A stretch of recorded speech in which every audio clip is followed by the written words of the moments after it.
আমরা ব্যস্ত হয়ে গেছি, ঠিক একইভাবে তারাও আমাদেরকে ভুলে যাবে। এই জন্য আমি বারবার আপনাদেরকে মনে করে একটা কথা, আমার জীবন থেকে উপলব্ধি করি একটা কথা, যে একমাত্র আল্লাহ ছাড়া এই পৃথিবীতে এবং পরকালে আমাদের আপন বলে কেউ নাই। বাকি সবাই সবার স্বার্থের জন্য আছে। মানুষ মানুষের অবস্থানকেই মূল্যায়ন করে, মানুষ মানুষের অবস্থানকেই মূল্যায়ন করে। আল্লাহ রাব্বুল আলামিন আপনার ভিতরটাকে ভালোবাসেন। দেখেন, আপনি যখন নামাজ পড়েন নাই, আল্লাহ পাক কিন্তু আপনাকে ধ্বংস করে দেন নাই। আল্লাহ পরম করুণাময় আপনাকে হেদায়েত দিয়ে নামাজি বানিয়ে দিয়েছেন। জীবন অনেক পাপ করেছেন, ইনস্ট্যান্ট আল্লাহ পাক শাস্তি দিতে পারতেন, আল্লাহ পাক দেন নাই। আল্লাহ আপনাকে ভালোবাসেন, আল্লাহ আমাকে ভালোবাসেন। আল্লাহ পাকের এই ভালোবাসার ঋণটা শোধ করার জন্য হলেও নামাজি হয়ে যান, আল্লাহর পথে ফিরে আসেন, দিনের জন্য কিছু করেন, দিনের ফিকির করেন, পড়াশোনা করেন। প্রিয় ভাইরা, আল্লাহ পাক তৌফিক দান করুন। দেখুন, এই রিবা থেকে দূরে থাকার জন্য একটা হাদিস যথেষ্ট, যে 4 শ্রেণীর মানুষকে আল্লাহ রাসূল সাল্লাল্লাহু আলাইহি ওয়াসাল্লাম লাআনত করেছেন, অভিশাপ দিয়েছেন। ইনশাআল্লাহ আজকের লেকচার যাদের কানে যাবে, আমরা যদি না খেয়েও মরে যাই, আল্লাহ পাক না খেয়ে মারবেন না ইনশাআল্লাহ। রিজিক আছে, খাবো ইনশাআল্লাহ। কিন্তু হয়তো বা অভাব হবে, টাকা পয়সা একটু কম হতে পারে, অন্যের 10 তলা ফ্ল্যাট হবে, আমার হবে না, ঠিক আছে, অন্যের এত বিঘা বিঘা জমি আমার হয়তো হবে না। কিন্তু ইনশাআল্লাহ তাআলা এই যে দুনিয়ার মুসাফিরের জীবনটা, এটা মুসাফিরের জীবন না? মুসাফিরের জীবনটা কেটেই যাবে ইনশাআল্লাহ, কাটবে না? যে কোনো ভাবে কেটে তো যাবেই ইনশাআল্লাহ। এই যে পরকালের জীবনটা একটা চেতনার শক্তি, জানেন? দুনিয়াতে যত বাধা বিপত্তি আসুক, গাল মন্দ খান, গীবত তহমত খান, কষ্ট হোক, নির্যাতন হোক, একটা বিষয় মনের মধ্যে শান্তি দেয়। কি শান্তি? যে এই দুনিয়ার জীবনটা তো আর চিরস্থায়ী নয়, এটা তো সারা জীবন থাকবে না। ইনশাআল্লাহ এই অবস্থা আস্তে আস্তে পরিবর্তন হয়ে যাবে। ফাইন্না মাআল উসরি ইউসরা, পরকালে ইনশাআল্লাহ পাবো। দুনিয়াতে না পেলে কি হয়েছে, পরকালে পাবো ইনশাআল্লাহ। যুবক ভাই, এসব জেনা ছেড়ে দেন, আল্লাহ রাব্বুল আলামিন আপনার জন্য হুর রেখেছেন জান্নাত, ইনশাআল্লাহ পাবেন ইনশাআল্লাহ। এটা ছেড়ে দেন, সুদ ছেড়ে দেন, আল্লাহ পাক আপনার জন্য হাউজে কাউসার রাখছে ইনশাআল্লাহ, ঠিক আছে? অন্যায় পাপ ছেড়ে দেন, আল্লাহ রাব্বুল আলামিন আপনার জন্য জান্নাত রেডি করে রাখছে ইনশাআল্লাহ। এই দুনিয়ার জীবনটা ধোঁকা, একটা ছোট্ট জীবন, পুরা ধোঁকা, কিচ্ছু নাই এর মধ্যে। আমার কথা শোনেন, এই দুনিয়ার জীবনে কিছুই নাই। চারপাশে অনেক কিছু মনে হবে, আপনার বাড়ি আছে, গাড়ি আছে, স্ট্যাটাস আছে, টাকা পয়সা, প্রতিপত্তি সব আছে। আদতে আপনি একা, আদতে আপনাকে একাই কবরে যাওয়া লাগবে, একাই আল্লাহর সাথে হিসেব নিকাশ দিতে হবে। কেউ নাই সাথে, আমাদের সাথে কেউ নাই। কিন্তু আপনি মনে করছেন যে সেলিব্রিটিজম বড়, আমি পলিটিক্যাল নেতা হয়েছি, আমাকে সবাই চেনে, আমি ইকোনমিক সেক্টরে লিড দেই, রাষ্ট্রকে লিড দেই, আমি ধর্মতাত্ত্বিক ক্ষেত্রে লিড দেই, আমাকে দেখলে মানুষ বাহবা দেয়, ইত্যাদি ইত্যাদি। দিন শেষে আমি একা, আপনিও একাই। আমাকেও একাই যেতে হবে, আপনাকেও একাই যেতে হবে। এগুলো সব চারপাশের খালি অন্ধ মোহ, আর কিচ্ছু না। এই মোহের মধ্যে ঢুকে পড়বেন না, আল্লাহ পাক তৌফিক এনায়েত করুন। নবী সাল্লাল্লাহু আলাইহি ওয়াসাল্লাম বারবার বলতেন, আল্লাহুম্মা ইন্নী আউযু বিকা মিন ফিতনাতিদ দুনিয়া, বলতেন না? হে আল্লাহ, আমি এই দুনিয়ার ফিতনা থেকে তোমার কাছে আশ্রয় প্রার্থনা করছি। ওয়া ইন্নী আউযু বিকা মিন ফিতনাতিন নিসা, আমি মহিলাদের ফিতনা থেকেও আশ্রয় প্রার্থনা করছি। আরো দোয়া করতেন, আল্লাহুম্মা ইন্নী আউযু বিকা মিন আযাবিল কবর, হে আল্লাহ, আমি কবরের আযাব থেকে আশ্রয় প্রার্থনা করছি। ওয়া আযাবি জাহান্নাম, জাহান্নামের আযাব থেকে আশ্রয় প্রার্থনা করছি। ওয়া মিন ফিতনাতিল মাহইয়া ওয়াল মামাত, জীবন মৃত্যুর ফিতনা থেকে আশ্রয় প্রার্থনা করছি। ওয়া মিন শাররি ফিতনাতিল মাসিহিদ দাজ্জাল, এবং দাজ্জালের ফিতনা থেকে আশ্রয় প্রার্থনা করছি। দাজ্জালে পরে আসবো ইনশাআল্লাহ। দাজ্জাল নিয়ে আলোচনা করলে আবার কিছু মানুষ খারেজি ট্যাগ লাগাই দিতে পারে, ওই জন্য এদিকে আমি এখন যাচ্ছি না।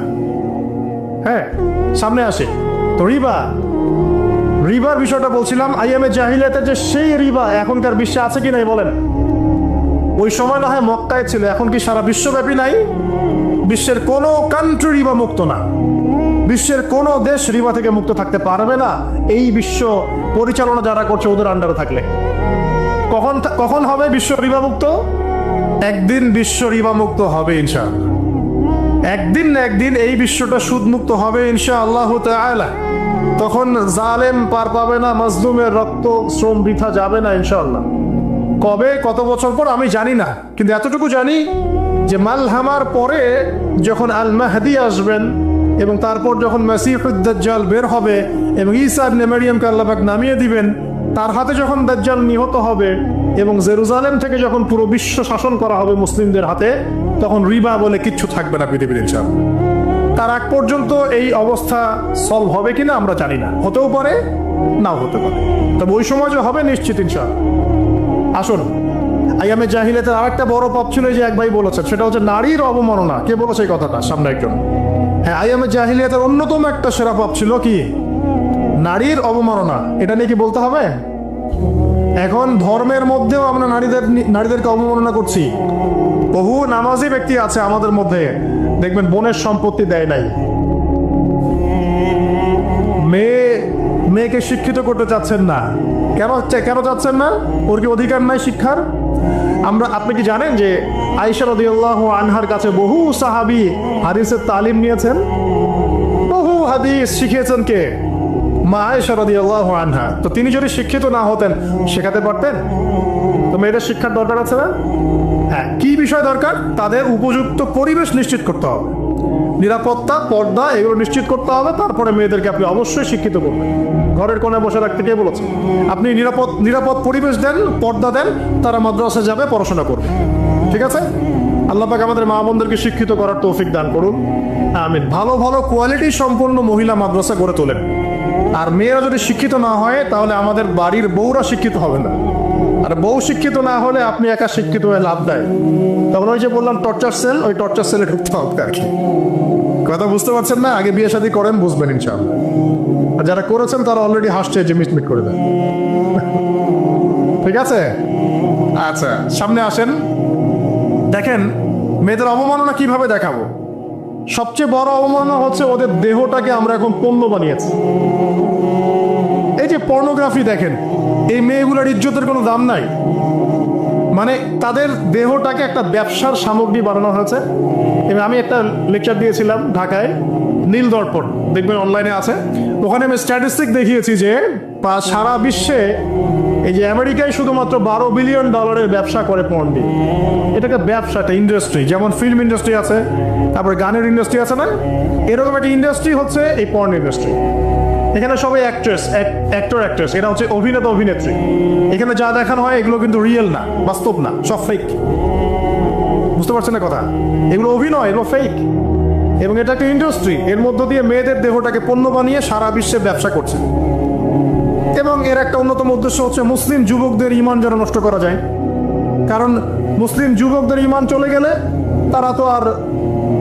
তারা নিশ্চিন্ত, ওদের পথে আর কেউ বাধা নাই। কারণ ওদের এই জুলুমের পথে বাধা যদি কেউ দিতে পারে তাহলে কারা দিবে? মুসলিমরা। আর মুসলিমদের মধ্যে সবচেয়ে শৌর্য বীর্য কাদের মধ্যে থাকে? যুবকদের মধ্যে। তো যুবকদের ঈমান যদি চলে যায় তাহলে এদের আর কোনো সমস্যা নেই। তো এই বিষয়টা খেয়াল করবেন যে এটা একটা ইন্ডাস্ট্রি। সো এখানে আমরা মেয়েদের দেহটাকে আমরা কি বানিয়েছি? পণ্য বানিয়ে দিয়েছি। আর এখন তো চলছে কাপড় খোলা সংস্কৃতি। প্রত্যেকটা সেক্টরে আপনি গিয়ে দেখবেন মেয়েদের ইজ্জত, সম্মান, আব্রুটাকে উন্মুক্ত করে এটাকে দিয়ে আমরা বিজনেস করছি আর কি। এটা একটা বিজনেস। এখানে সমাধান কি? সমাধান আয়েশা রাদিয়াল্লাহু আনহা। সমাধান কে? সমাধান ফাতিমা রাদিয়াল্লাহু আনহা। সমাধান কে? সমাধান খাদিজা রাদিয়াল্লাহু আনহা। আমাদের মা, আমাদের বোন, আমাদের স্ত্রীদেরকে তাদের মতো করে মানুষ করতে হবে, গড়ে তুলতে হবে ইনশাআল্লাহ। দেখবেন নারীর সত্যিকারের সম্মান নিশ্চিত হবে ইনশাআল্লাহ। ইসলাম কি কখনো বলেছে যে মেয়েরা কাজ করতে পারবে না, পড়াশোনা করতে পারবে না ইত্যাদি? এই নাস্তিকরা তো ঠুনকো যুক্তি দিয়ে আক্রমণ করে। কে বলেছে? সমস্যা এমন ইসলামিক স্টেট আছে যেখানে একটা স্টুডিও, মনে করি স্টুডিও, ছবি তোলা হয় কথার কথা, সেখানে সব কর্মী মহিলা, কোনো পুরুষ নাই। একটা মাদ্রাসা, সমস্ত কর্মী মহিলা, কোনো পুরুষ নাই। একটা স্কুল, সবাই মহিলা, কোনো পুরুষ নাই। ওখানে মেয়েরাই পড়ে, মেয়েরাই শেখায়। জায়েজ না জায়েজ বলেন?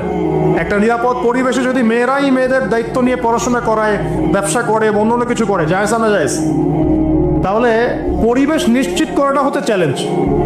ইসলাম বলছে না যে আপনি তাকে একদম অজ্ঞ করে রেখে ঘরের কোণে ফেলায় রেখে দেন, তাকে আপনি পড়াশোনাও শিখাবেন না, সম্পত্তির অধিকারও দিবেন না, কিছুই না।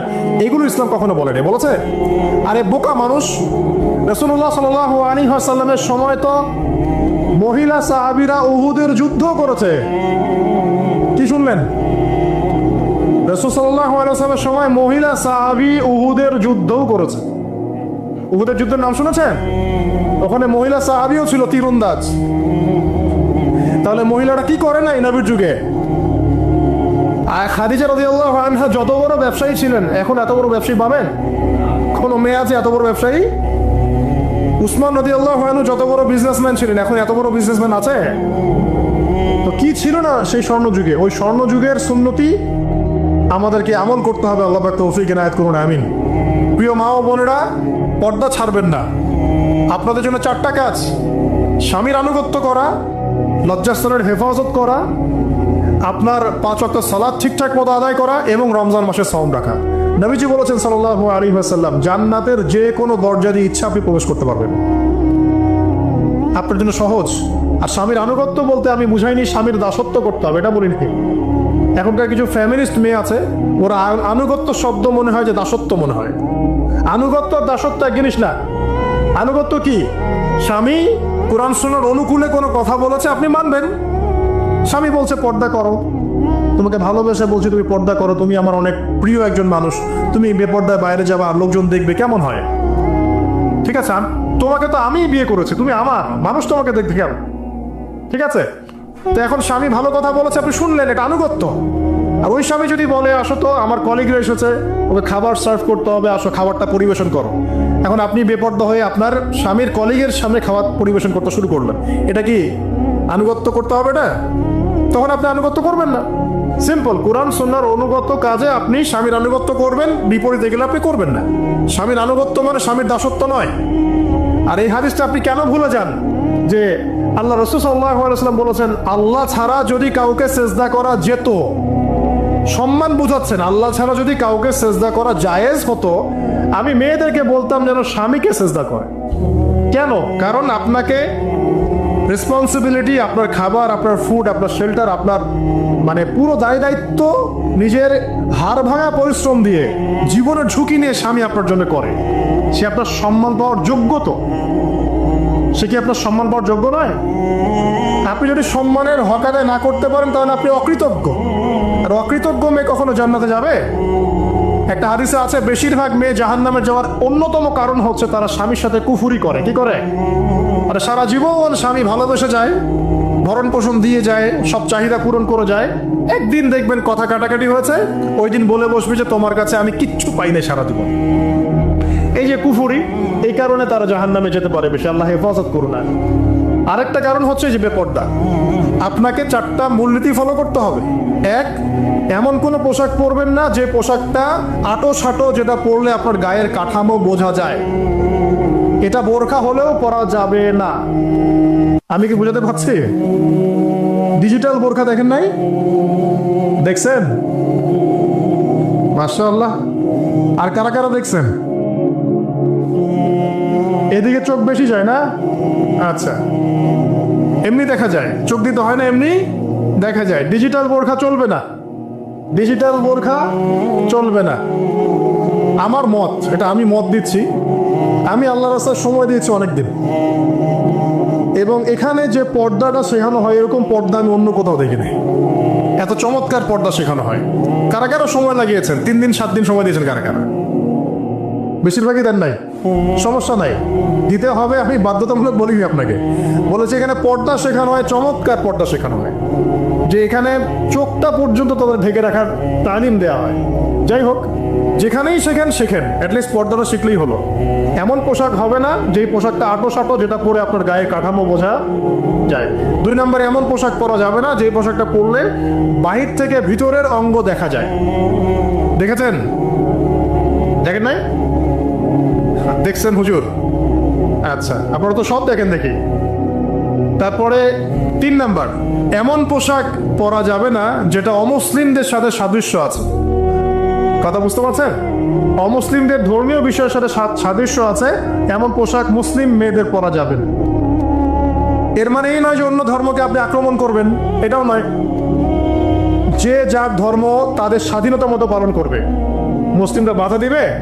দিবে না। মুসলিমরা দাওয়াত দিতে পারে। কি করতে পারে? দাওয়াত দিতে পারে যে ভাই, এই যে লা ইলাহা ইল্লাল্লাহ কনসেপ্ট আপনাকে বুঝাচ্ছি, আল্লাহ ছাড়া কোনো মাবুদ নাই, মুহাম্মদ সাল্লাল্লাহু আলাইহি ওয়াসাল্লাম সর্বশেষ রাসূল, এই কোরআন পড়ুন, হাদিস পড়ুন, দেখুন এটাই হচ্ছে মানবতার মুক্তির সনদ। এরপর যদি সে ইসলাম কবুল করে আলহামদুলিল্লাহ, যদি না করে এর হিসাব কে দিবে? সে নিজে দিবে। এর হিসাবকে আমাকে দেওয়া লাগবে? দেওয়া লাগবে না। তো অমুসলিমদের সাথে সাদৃশ্য আছে এমন পোশাক চলবে না। আর 4 হচ্ছে, পুরুষরা মেয়েদের পোশাক পরতে পারবে না, মেয়েরা পুরুষদের পোশাক পরতে পারবে না। জি, আপনাদেরকেই বলছি, আপনারা জিন্স পরতে পারবেন না, মেয়েদেরকে বলছি, এবং টি শার্ট পরতে পারবেন না। আপনারা ওই যে যা ইচ্ছা তাই ড্রেস পরে বলবেন যে হাজার বছরের সভ্যতা সংস্কৃতি, এসব বাজে কথা চলবে না এখানে। এটা হাজার বছরে কোনোদিন আমাদের দাদা নানিরা এগুলা কখনো পরে নাই, পরছে? আপনার দাদি কখনো এরকম পরছিল শাড়ি? তো এই যে বললো হাজার বছর থেকে পরে আসতেছে নাকি। সুবহানাল্লাহ। তো এখানে বিষয়টা হচ্ছে পুরুষ মেয়ের পোশাক পরতে পারবে না, মেয়ে পুরুষের পোশাক পরতে পারবে না। আমি খুব সংক্ষিপ্ত করে আপনাকে কোরআন সুন্নাহ থেকে 4টা মূলনীতি বলে দিলাম। এই 4টা মূলনীতি কোরআনেও আছে, হাদিসেও আছে। আসেন, এই যে নারীর অবমাননা, এই বিষয়টা আইয়ামে জাহিলিয়াতে যেমন ছিল, এখন দেখবেন আরো বড় পরিসরে এসেছে। আসলে এই যে ফ্যাশন শো, দেহের প্রদর্শনী, বিভিন্ন ফিল্মস দেখবেন, ফিল্ম ইন্ডাস্ট্রিজে দেখবেন, মিউজিকে দেখবেন, পর্নে দেখবেন, মেয়েদের দেহটাকে নিয়ে ব্যবসা করা হচ্ছে। আগে তো না হয় কন্যা সন্তান হলে জীবন্ত পুঁতে ফেলতো নাকি, এখন যদি গর্ভের বাচ্চা মেয়ে জানে, অনেকে আগেই মেরে ফেলায়। বোঝেন নাই মনে হয়? অনেকে যদি জানে যে গর্ভে মেয়ে সন্তান আছে, আগেই মেরে ফেলায়। এমন অনেক দেশ আছে, আমি নাম বলছি না দেশের সঙ্গত কারণে, যে সেই দেশে এরকম মেয়ে সন্তানকে এই যে খালাস করে ফেলার, নষ্ট করে ফেলার, ভ্রূণ নষ্ট করার আলাদা ক্লিনিক আছে, আলাদা হসপিটাল আছে। বলে নাউজুবিল্লাহ। তো আসলে ওই 1450 বছর আগের মানুষটা বেশি বর্বর ছিল না আমরা বেশি বর্বর? এই যে অধিকারের কথা বলে বলে আমরা মেয়েদের দেহটাকে নিয়ে এখন মস্করা করছি, তামাশা করছি। সবচেয়ে সেরা অধিকার কোথায় পাবে? কোরআনে পাবে, হাদিসে পাবে, ইসলামে পাবে। তার পর্দা নিশ্চিত হবে, দেহ সেফ থাকবে, তার ইজ্জত নিশ্চিত হবে, ইজ্জত সেফ থাকবে, তার সম্মান সেফ থাকবে, তাকে রাজরানীর মতো স্বামী বাসায় রাখবে, কারণ সে হচ্ছে তার কাছে সবচেয়ে মূল্যবান প্রিয় বস্তু। শুধু তাই নয়, সম্পত্তির অধিকার তাকে দিতে হবে। একজন মেয়ে তার ভাইয়ের সম্পত্তি পাবে, তার বাবার সম্পত্তি পাবে, তার স্বামীর সম্পত্তি পাবে, সব দিক থেকে সে সম্পত্তি পাবে। আর একজন ছেলে কিন্তু সব দিক থেকে সম্পত্তি পাবে না। তো এই বিষয়গুলো যখন এক শ্রেণীর মানুষ বোঝে না, তখন ইসলামের বিরুদ্ধে অহেতুক প্রপাগান্ডা চালানো শুরু করে। সবচেয়ে সেরা সম্মান রক্ষার উদাহরণ দেয়া হয়েছে ইসলামে, কোরআনে এবং হাদিসে। এই কথাটা আপনাদের মা বোনদেরকে বোঝাবেন, তবে নম্রতার সাথে বোঝাবেন, কারণ উচ্চবাচ্য করলে তারা কথা শুনবে না। আল্লাহ রাসূল সাল্লাল্লাহু আলাইহি ওয়াসাল্লাম বলেছেন, কিছুটা বাঁকা হাত দিয়ে তাদেরকে তৈরি করা হয়েছে।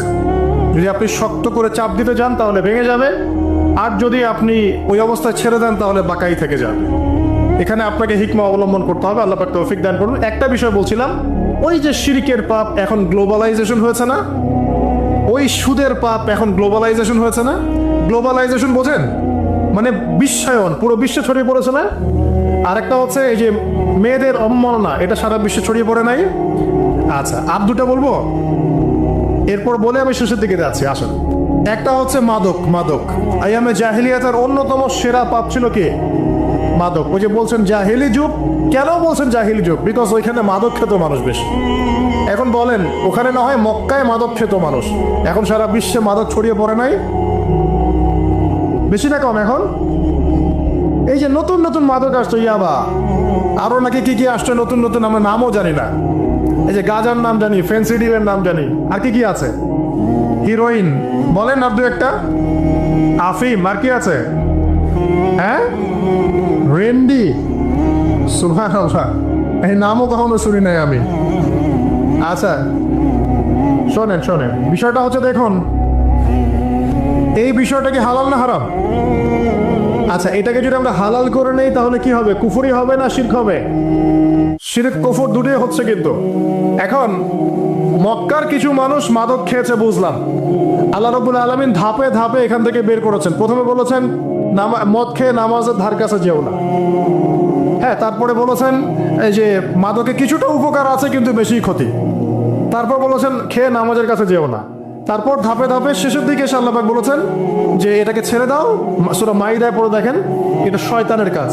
তখন সাহাবায়ে কেরাম রাদিয়াল্লাহু আনহুম পুরোপুরি মাদক থেকে নিজেদেরকে মুক্ত করলেন। এরপরে কি কখনো তারা মাদক ছুঁয়েও দেখেছেন? বরং মাদক দ্রব্য সেবন করলে 40টা লাঠি বেত্রাঘাত করতে হয়, ইসলামিক শাস্তি। কয়টা লাঠি? আর ওমর রাদিয়াল্লাহু আনহুর সময়ে 40 লাঠিকে বাড়িয়ে 80 লাঠি করা হয়েছে। কত লাঠি?